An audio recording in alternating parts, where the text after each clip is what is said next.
ओम श्री परमात्मने नमः। ओम श्री परमात्मने नमः। ओम कृष्णाय वासुदेवाय हरे परमात्मने प्रणतः क्लेशनाशाय गोविंदाय नमो नमः। श्रीमद् भागवत गीता दूसरा अध्याय। संजय बोले कि पूर्वोक्त प्रकार से करुणा करके व्याप्त और आंसुओं से पूर्ण तथा व्याकुल नेत्रों वाले शोक युक्त उस अर्जुन के प्रति भगवान मधुसूदन ने यह वचन कहा। हे अर्जुन, तुमको इस विषम स्थल में यह अज्ञान किस हेतु प्राप्त हुआ है? क्योंकि यह न तो श्रेष्ठ पुरुषों से आचरण किया गया है और न स्वर्ग को देने वाला है, न कीर्ति को करने वाला है। इसलिए हे अर्जुन, नपुंसकता को मत प्राप्त हो, यह तेरे योग्य नहीं है। हे परंतप, तुच्छ हृदय की दुर्बलता को त्याग कर युद्ध के लिए खड़ा हो। तब अर्जुन बोले कि हे मधुसूदन, मैं रणभूमि में भीष्म पितामह और द्रोणाचार्य के प्रति किस प्रकार बाणों से युद्ध करूंगा? क्योंकि हे अर्जुन, वे दोनों ही पूजनीय हैं। इसलिए इन महान भाव गुरुजनों को न मारकर इस लोक में भिक्षा का अन्न भी भोगना कल्याणकारक समझता हूँ। क्योंकि गुरुजनों को मारकर भी इस लोक में रुधिर से सने हुए अर्थ और काम रूप भोगों को ही तो मैं भोगूंगा। और हम लोग यह भी नहीं जानते कि हमारे लिए क्या करना श्रेष्ठ है, अथवा यह भी नहीं जानते कि हम जीतेंगे अथवा हमको वे जीतेंगे जिनको मारकर हम जीना भी नहीं चाहते। वे ही धृतराष्ट्र के पुत्र हमारे सामने खड़े हैं। इसलिए कायरता रूप दोष करके उपहृत हुए स्वभाव वाला और धर्म के विषय में मोहित चित्त हुआ मैं आपको पूछता हूँ कि जो कुछ निश्चय किया हुआ कल्याणकारक साधन हो वह मेरे लिए कहिए। क्योंकि मैं आपका शिष्य हूँ, इसलिए आपके शरण हुए मेरे को शिक्षा दीजिए। क्योंकि भूमि में निष्कंटक धन धान्य संपन्न राज को और देवताओं को स्वामी पने को प्राप्त होकर भी उस उपाय को नहीं देखता हूँ कि जो कि मेरी इंद्रियों के सुखाने वाले शोक को दूर कर सके। संजय बोले, हे राजन, निद्रा को जीतने वाले अर्जुन अंतर्यामी श्री कृष्ण महाराज के प्रति इस प्रकार कहकर फिर श्री गोविंद भगवान से युद्ध नहीं करूंगा ऐसे स्पष्ट कहकर चुप हो गए। उसके उपरांत हे व्रतवंशी धृतराष्ट्र, अंतर्यामी श्री कृष्ण महाराज ने दोनों सेनाओं के बीच में उस शोक युक्त अर्जुन को हंसते हुए से यह वचन कहे। हे अर्जुन, तू न शोक करने योग्य के लिए शोक करता है और पंडितों के से वचनों को कहता है, परंतु पंडित जन जिनके प्राण चले गए हैं उनके लिए और जिनके प्राण नहीं गए हैं उनके लिए भी शोक नहीं करते। क्योंकि आत्मा नित्य है, इसलिए शोक करना अयुक्त है। वास्तव में न तो ऐसा ही है कि मैं किसी काल में नहीं था अथवा तू नहीं था अथवा ये राजा लोग नहीं थे, और न ऐसा ही है कि इससे आगे हम सब नहीं रहेंगे। किंतु जैसे जीवात्मा की इस देह में कुमार, युवा और वृद्धावस्था होती है, वैसे ही अन्य शरीर की प्राप्ति होती है। उस विषय में धीर पुरुष नहीं मोहित होता। अर्थात जैसे कुमार, युवा और जरावस्था रूप स्थूल शरीर का विकार अज्ञान से आत्मा में भासता है, वैसे ही एक शरीर से दूसरे शरीर को प्राप्त होना रूप सूक्ष्म शरीर का विकार भी अज्ञान से ही आत्मा में भासता है। इसलिए तत्व को जानने वाला धीर पुरुष इस विषय में नहीं मोहित होता। हे कुंती पुत्र, सर्दी गर्मी और सुख दुख को देने वाले इंद्रिय और विषयों के संयोग तो क्षण भंगुर और अनित्य है। इसलिए हे भरतवंशी अर्जुन, उनको तू सहन कर। क्योंकि पुरुष श्रेष्ठ दुख सुख को समान समझने वाले जिस धीर पुरुष को ये इंद्रियां विषय व्याकुल नहीं कर सकते हैं, ये इंद्रियों के विषय व्याकुल नहीं कर सकते हैं, वह मोक्ष के लिए योग होता है। और हे अर्जुन, असत वस्तु का तो अस्तित्व ही नहीं है और सत्य का अभाव नहीं है। इस प्रकार इन दोनों को ही तत्वज्ञानी पुरुषों द्वारा देखा गया है। इस न्याय के अनुसार नाश रहित तो उसको जान की जिससे यह संपूर्ण जगत व्याप्त है। क्योंकि इस अविनाशी का विनाश करने को कोई भी समर्थ नहीं है और इस नाश रहित अप्रमेय नित्य स्वरूप जीवात्मा के ये सब शरीर नाशवान कहे गए हैं। इसलिए हे भरतवंशी अर्जुन, तू युद्ध कर। जो इस आत्मा को मारने वाला समझता है तथा जो इसको मरा हुआ मानता, वे दोनों ही नहीं जानते हैं, क्योंकि यह आत्मा न मारता है और न मारा जाता है। यह आत्मा किसी काल में भी न जन्मता है और न मरता है, अथवा न यह आत्मा हो करके फिर होने वाला है, क्योंकि यह अजन्मा, नित्य, शाश्वत और पुरातन है। शरीर के नाश होने पर भी यह नाश नहीं होता। हे प्रतापुत अर्जुन, जो पुरुष इस आत्मा को नाश रहित, नित्य, अजन्मा और अव्यय जानता है, वह पुरुष कैसे किसको मरवाता है और कैसे किसको मारता है। और यदि तू कहे कि मैं तो शरीर के वियोग का शोक करता हूँ, तो यह उचित भी नहीं है।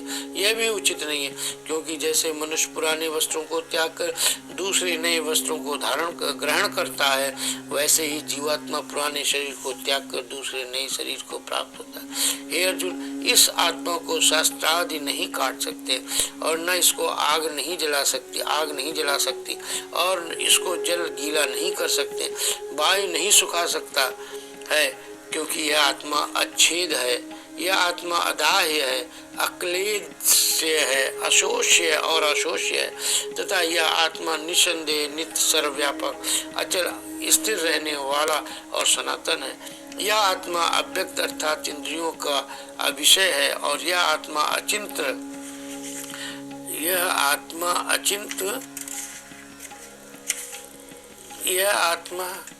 अचिंत अर्थात मन का विषय, और यह आत्मा विकार रहित अर्थात न बदलने वाला कहा गया। इससे हे अर्जुन, इस आत्मा को ऐसे जानकर तू शोक करने योग्य नहीं है, अर्थात तुझे शोक करना उचित नहीं है। यदि तू इसको सदा जन्मने और सदा मरने वाला माने तो भी हे अर्जुन, इस प्रकार शोक करने को योग्य नहीं है, क्योंकि ऐसा होने से जन्मने वाले की निश्चित मृत्यु और मरने वाले का निश्चित जन्म होना सिद्ध हुआ है। इससे भी तू इस बिना उपाय वाले विषय में शोक करने योग्य नहीं है।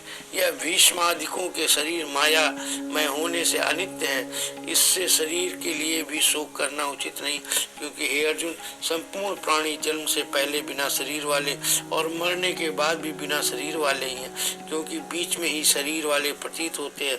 फिर उस विषय में क्या चिंता है। हे अर्जुन, यह आत्म तत्व बड़ा गहन है, इसलिए कोई महापुरुष ही इस आत्मा को आश्चर्य की जो देखता है, वैसे ही दूसरा कोई महापुरुष ही इस आश्चर्य की जो इसके तत्व को कहता, और दूसरा कोई इस आत्मा को आश्चर्य की जो सुनता है, और कोई सुनकर भी इस आत्मा को नहीं जानता। हे अर्जुन, यह आत्मा सबके शरीर में सदा ही अबद्ध है, इसलिए संपूर्ण भूत प्राणियों के लिए तो शोक करने योग्य नहीं है, और अपने धर्म को देखकर भी तू भय को करने योग्य नहीं है, क्योंकि धर्म युक्त युद्ध में बढ़कर दूसरा कोई कल्याणकारक कर्तव्य क्षत्रिय के लिए नहीं है। हे पार्थ, अपने आप प्राप्त हुए खुले हुए स्वर्ग के द्वार रूप इस प्रकार के युद्ध को भाग्यवान क्षत्रिय लोग ही पाते हैं, और यदि तू इस धर्मयुक्त संग्राम को नहीं करेगा तो स्वधर्म को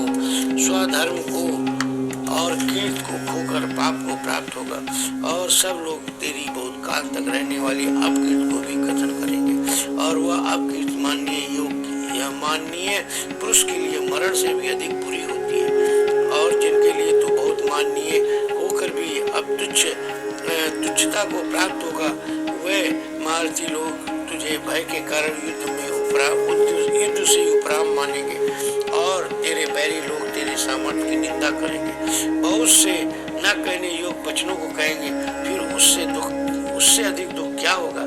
इससे युद्ध करना तेरे लिए सब प्रकार से अच्छा है, क्योंकि या तो मरकर स्वर्ग को प्राप्त होगा, अन्यथा जीत कर पृथ्वी को भोगेगा। इससे अर्जुन, युद्ध के लिए निश्चय वाला होकर खड़ा हो। यदि तुझे स्वर्ग तथा राज्य की इच्छा न हो तो भी सुख दुख, लाभ हानि और जय पराजय को समान मानकर उसके उपरांत युद्ध के लिए तैयार हो। इस प्रकार युद्ध करने से तू पाप को नहीं प्राप्त होगा। हे पार्थ, यह बुद्धि तेरे लिए ज्ञान योग योग है, योग विषय में कही गई है। और इसी को अब निष्काम कर्म योग के विषय में सुन। जिस बुद्धि से युक्त हुआ तू कर्मों के बंधन को अच्छी तरह से नाश करेगा। इस निष्काम कर्म योग में आरंभ का अर्थात बीज का नाश नहीं है, उल्टा फल रूप दोष भी नहीं होता है। इसलिए इस निष्काम कर्म योग रूप धर्म का भी थोड़ा भी साधन जन्म मृत्यु रूप महान भय से उद्धार कर देता है। हे अर्जुन, इस कल्याण मार्ग में निश्चयात्मक बुद्धि एक ही है और अज्ञानी सकामी पुरुषों की बुद्धियां बहुत भेदों वाली अनंत होती है। हे अर्जुन, जो सकामी पुरुष केवल फल से प्रीत रखने वाले हैं, स्वर को ही परम श्रेष्ठ मानने वाले हैं, इससे बढ़कर और कुछ नहीं है, ऐसा कहने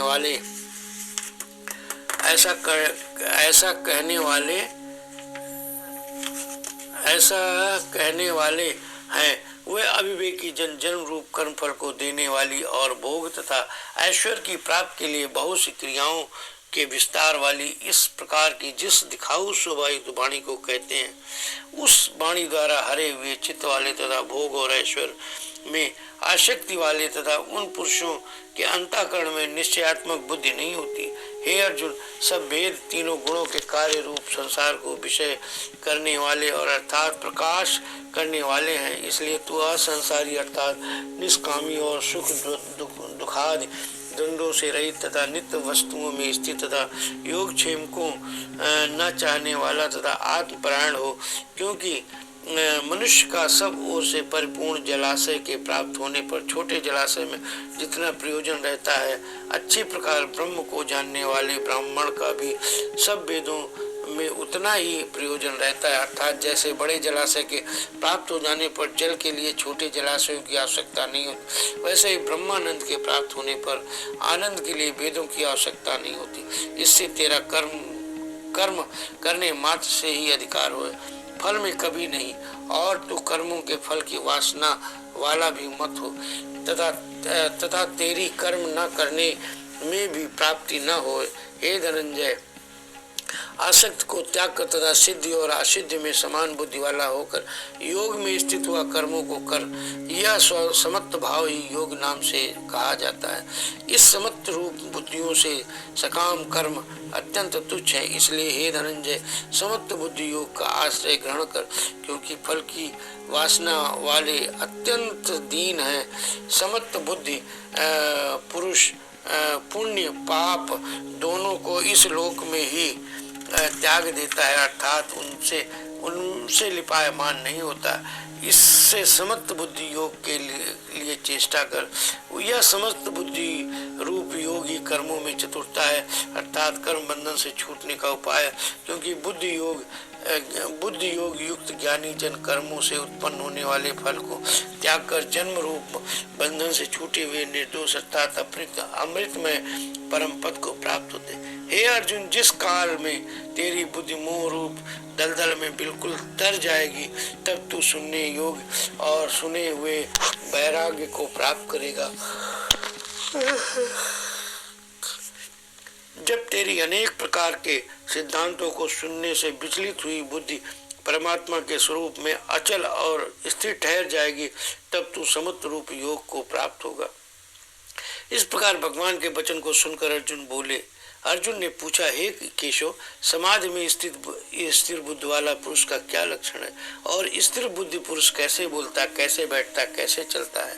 उसके प्राण श्री कृष्ण महाराज बोले, हे अर्जुन, जिस काल में यह पुरुष मन में स्थित संपूर्ण कामनाओं को त्याग देता है, उस काल में आत्मा से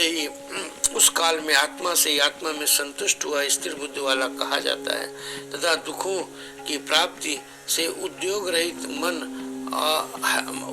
रहित है मन जिसका, और सुखों की प्राप्ति में दूर हो गई स्प्रिया जिसकी, तथा नष्ट हो गए राग भय और क्रोध जिसके, ऐसा मुनि स्थिर बुद्धि वाला कहा जाता है। जो पुरुष सर्वत्र स्नेह रहित हुआ उन शुभ तथा अशुभ वस्तुओं को प्राप्त होकर न प्रसन्न होता है, न द्वेष करता है उसकी बुद्धि स्थिर है। और कछुआ अपने अंगों को जैसे समेट लेता वैसे ही यह पुरुष जब सब ओर से अपनी इंद्रियों को इंद्रियों के विषयों में समेट लेता तब उसकी बुद्धि स्थिर होती है। यद्यपि इंद्रियों के द्वारा विषयों को न ग्रहण करने वाले पुरुष के भी केवल विषय से ही निवृत्त हो जाते हैं, परंतु राग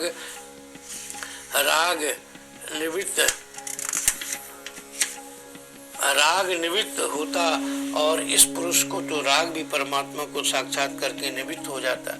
और हे अर्जुन, जिससे कि यत्न करते हुए बुद्धिमान पुरुष के भी मन को यह प्रमथन स्वभाव वाली इंद्रियां बलात् हर लेती।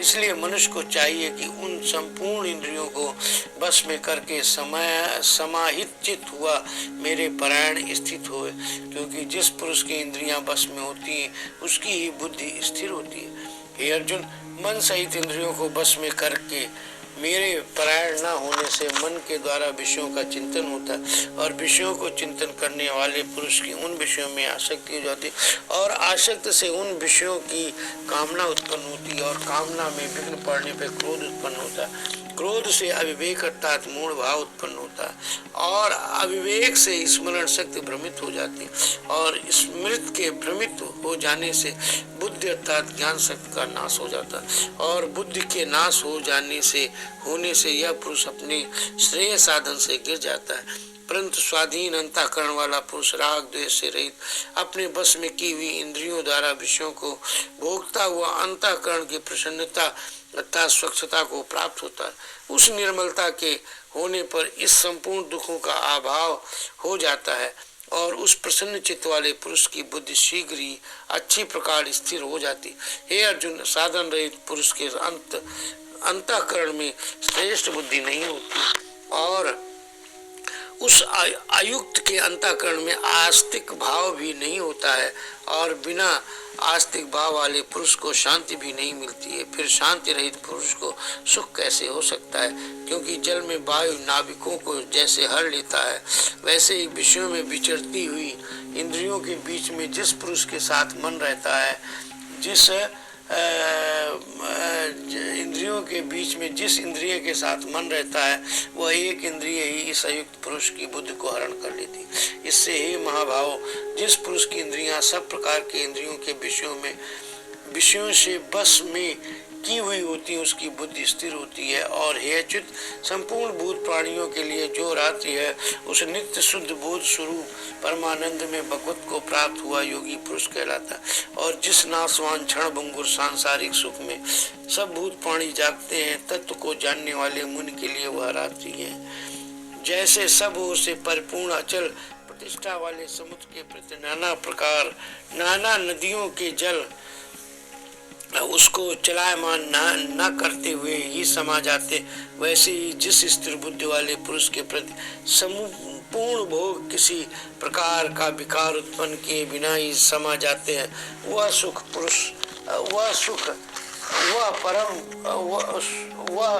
पुरुष परम शांति को प्राप्त